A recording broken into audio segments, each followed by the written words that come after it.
beautiful people. Welcome back to my channel. This is Brownsugar Commentary, and I'm your girl, Kayla. If you are new here, make sure to subscribe for more videos. Okay, so let's get right into it. Today, I wanted to talk to you guys about the problems with the award show industry, award shows in general, especially pertaining to Black and artists of color, because I recently watched the American Music Awards for what seemed like the first time ever because I don't ever remember watching it. I don't do award shows. I might tune in every now and again to certain ones, but for the most part, the only ones that I really watch is BET for the culture and Grammys. And the only reason why I watch the Grammys is because A, usually the performances are really good, and B, there's no better feeling than having a certain artist that that made like a body of work that you really liked and seeing that like artist win, or like let's say this artist is new and they get nominated and they win, like you feel really great because you're like, wow, like my fave won. But obviously there are some issues with the Grammys as well as other award shows, especially with their negligence to acknowledge artists of color. Also, they have an issue with, or even like artist award shows like not giving credit where it's due, or people getting awards that really don't necessarily deserve it. I'm looking at you, Macklemore. But you know what I mean? Like, so there's some issues with the award shows, but the biggest issue that I have with award shows is the fact that they don't know how to categorize Black artists. They don't. And the American Music Awards is a great indicator of this, especially given everyone's reaction. I'm like, okay, we all on the same page. So, American Music Awards, here's the issue. So they had Best Female R&B Artist, right? And the nominees were Doja Cat, Janae Aiko, Summer Walker. Now, if you listen to any one of these ladies' music, you would know, if you played the game of which one doesn't belong, Doja Cat would be the one that would be the one that doesn't belong. But I'm gonna bear with me, okay? So that's one category. Then we had the Best Male R&B category, and it was between John Legend, Chris Brown, The Weeknd. Once again, which one of these things do not belong here? Okay, and then it was Best R&B Song, and it was between Heartless and No Guidance. There might have been a third option, I don't remember, whatever.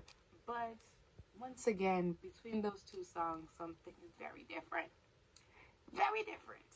And now let's look at who won. So for the Best Female R&B, Doja Cat won. Best Male R&B, The Weeknd won. And the Best Song, Heartless by The Weeknd, won. And I was confusion. And I went to social media, as I often do, and I can see an overwhelming majority was also confusion. And the confusion is neither Doja Cat nor The Weeknd are R&B artists. Okay? They're not.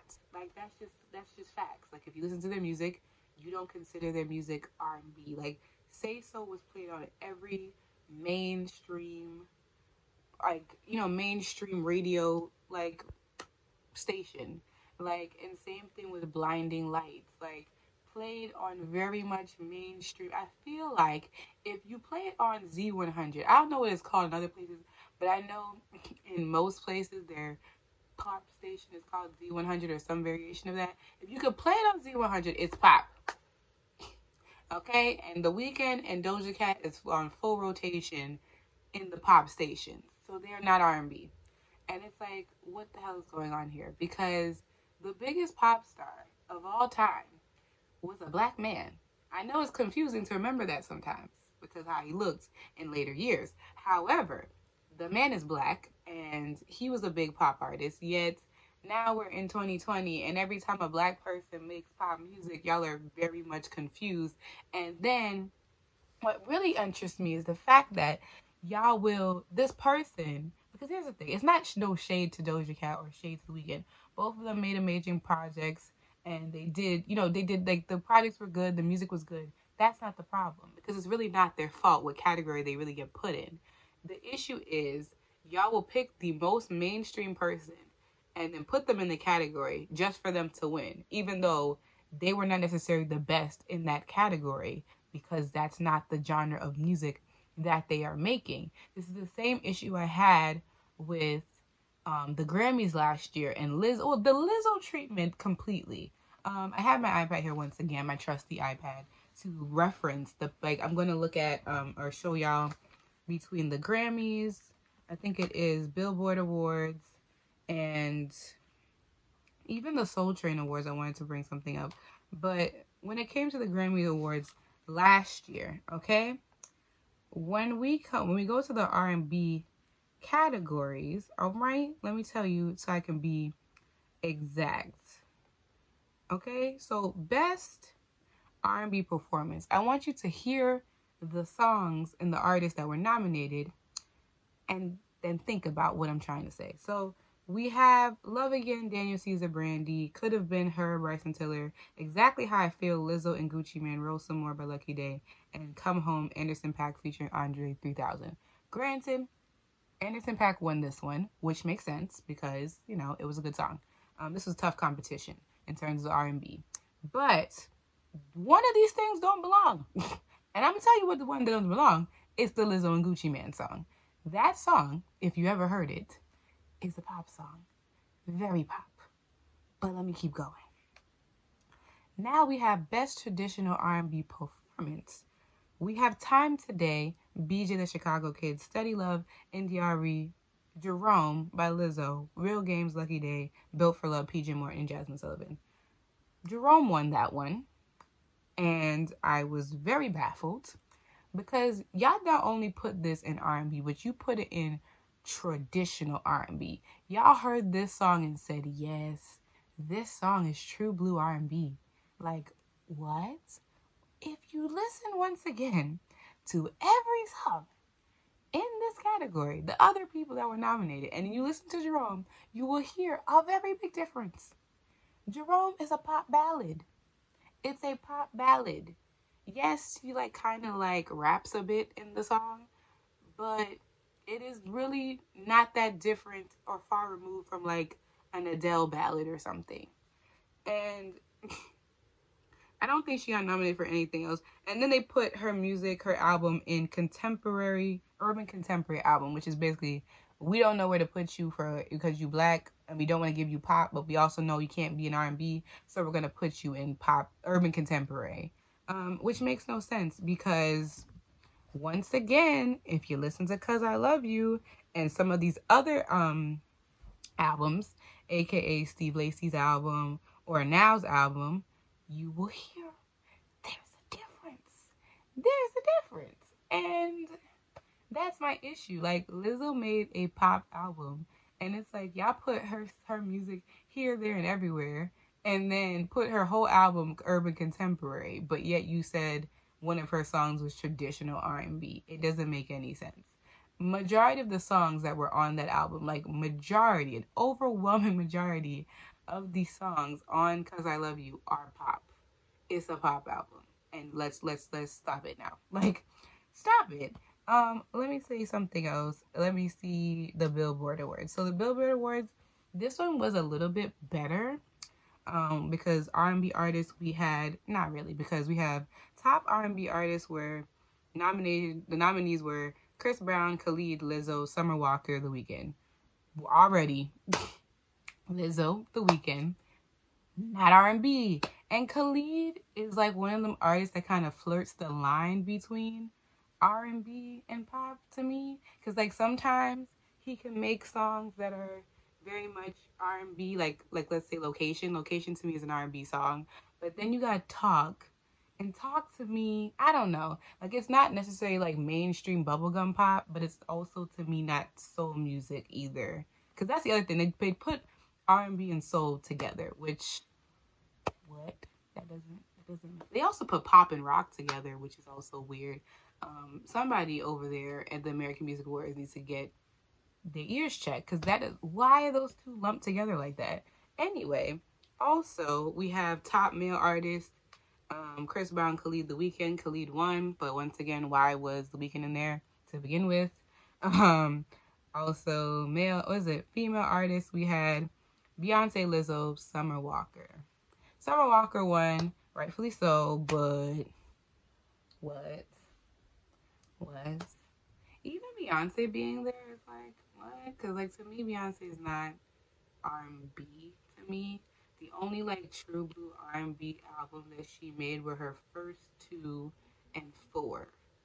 After that, it's been pretty much not necessarily pop. It's like a, here's the thing, R&B is a very vast and expansive music genre, which is why I don't really like the category of R&B to begin with, because there are so many different types of R&B, especially nowadays where we got all types of things. We got alternative, okay, we got neo soul, we got trap soul, you know what I mean? Like, we have so many different varieties of R&B that it's really hard to pinpoint just putting everybody under the one umbrella of R&B. I get it that, you know, we got to keep it like really short and concise and simple so that, you know, for the award shows, but it's just like, that's the only reason that I can commend the Grammys for, even though the Grammys is like really weird when it comes to those genres, because urban contemporary, what the hell does that mean? Also, and then this year I noticed they changed it from urban contemporary to progressive R&B, and I'm like, what is that even? What? Whatever. We'll get into it with the Grammy video when I make the video, but like, that doesn't make any sense. But even this is why even with the Soul Train Awards, we had Lizzo being nominated for, I think it was Best R&B Soul Female Artist. This is the Soul Train Awards. And it's like, I get it. You probably want to give Lizzo something because she's a black woman and she's doing it in the music industry, but she's not R&B. She's not. She's just not. Like, granted, her one, which is like obviously the right, you know, choice here, but it's just like, what? And then I think best video, or was it song of the year? No, it's video of the year. Lizzo did win for Juice, which is like confusing once again, because Juice is not an R&B song, and this is supposed to be like an R&B soul type of award show, and it doesn't make any sense. Like, if y'all made like a genre bending type category, and then that's how I feel like they should make a category that says like genre bending, where like, we don't really, you know, we're just doing it all, or like a cluster of different ones. But to just give Lizzo R&B off rip, it's like, no. Like, yes, she sings soulfully and she raps, but that doesn't make that soul or R&B. That's more so like it's like, y'all don't, when white people are soulful, like let's say a Sam Smith or who else, Adele, or even Ariana Grande, like, you don't put those people in R&B ever. Like, you just don't, because they're not. So why do you do it with black people? Like, it doesn't make any sense. And like I said, almost every time they'll put the most mainstream person in the category with other people who are actually that genre, the person who is not, that doesn't belong, is the one that wins. It's almost like you didn't want to put them up against the white people and seem racist when they didn't win, even though they probably deserve to win more than all the other white people. So we said, okay, we're going to put them with the black people and then make them win to make it seem like, okay, we acknowledge their talent. And it's like, no, and no. Like, I don't get it. I just truly just don't get it. I need the music industry to get it together because I'm tired. Like, I'm really just annoyed and tired. And I feel like a lot of people are. Like, black does not automatically mean pop.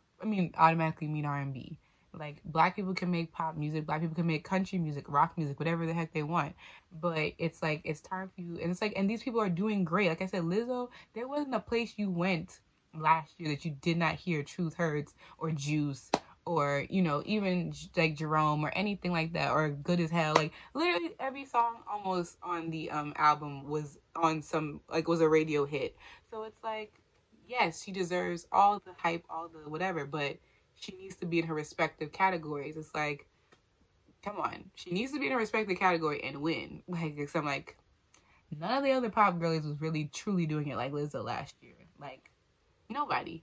The only one that kind of came close was Ariana Grande with Thank You Next. But other than that, nobody else is really doing it like Lizzo. And same thing with The Weeknd. Like, The Weeknd consistently has put out amazing work, especially with this album. I feel like he is one of the very few male artists that has eras.